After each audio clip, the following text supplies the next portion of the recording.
A devastating bus accident occurred this year during the Eid journey in Bangladesh. এই বছর ঈদ যাত্রার সময় বাংলাদেশে একটি ভয়াবহ বাস দুর্ঘটনা ঘটে।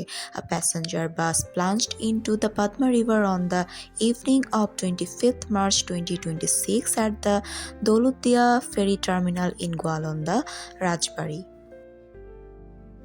2026 সালের 25শে মার্চ সন্ধ্যায় রাজবাড়ীর গোয়ালন্দায় দৌলতদিয়া ফেরিঘাটে একটি যাত্রীবাহী বাস পদ্মা নদীতে পড়ে যায়।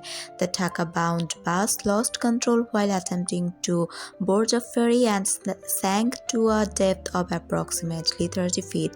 ঢাকাগামী বাসটি ফেরিতে ওঠার চেষ্টা করার সময় নিয়ন্ত্রণ হারিয়ে ফেলে এবং প্রায় 30 ফুট গভীরতায় তলিয়ে যায়। The bus name was Sohardo Poribohon and was traveling to the capital from Kumarkhali in Kushtia. বাসটির নাম ছিল সৌহার্দ্য পরিবহন এবং এটি কুষ্টিয়ার কুমারখালী থেকে রাজধানীর উদ্দেশ্যে যাচ্ছিল। According to officials, the bus was carrying between 40 to 50 passengers. কর্মকর্তাদের তথ্যানুযায়ী বাসটিতে 40 থেকে 50 জন যাত্রী ছিল। Rescue teams such as divers from the fire service and civil defense along with the BIWTA rescue vessels Hamza worked through the night to recover the vehicle. Fire service and civil defenseর ডুবুরি O BIWTA এর উদ্ধারকারী জাহাজ হামজা সহ উদ্ধারকারী দলগুলো বাসটি উদ্ধারে সারা রাত কাজ করে। As of the latest reports, at least 26 people have died, include men, women and children. সর্বশেষ প্রতিবেদন অনুযায়ী নারী, পুরুষ ও শিশুসহ কমপক্ষে 26 জনের মৃত্যু হয়েছে।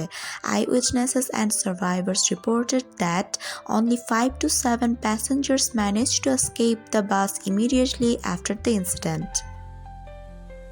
প্রত্যক্ষদর্শী ও জীবিতরা জানিয়েছেন দুর্ঘটনার পরপরই মাত্র 5 থেকে 7 জন যাত্রী বাসটি থেকে বেরিয়ে আসতে সক্ষম হয়েছিল।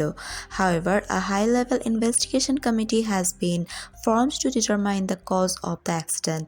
এদিকে দুর্ঘটনার কারণ নির্ধারণে একটি উচ্চ পর্যায়ের তদন্ত কমিটি গঠন করা হয়েছে। Meanwhile, the rescue and recovery operations remain ongoing. পাশাপাশি উদ্ধার ও উদ্ধার কাজ এখনও চলমান আছে। In conclusion, the Rajbari bus accident once again sparked urgent calls for stricter protocols to prevent such disasters in the future. উপসংহারে বলা যায়, রাজবাড়ীর বাস দুর্ঘটনা ভবিষ্যতে এ ধরনের বিপর্যয় রোধে কঠোর নিয়মকানুনের প্রয়োজনীয়তা আবার জোরালোভাবে তুলে ধরল। Thanks for watching the video. Don't forget to subscribe to my YouTube channel. Assalamu alaikum.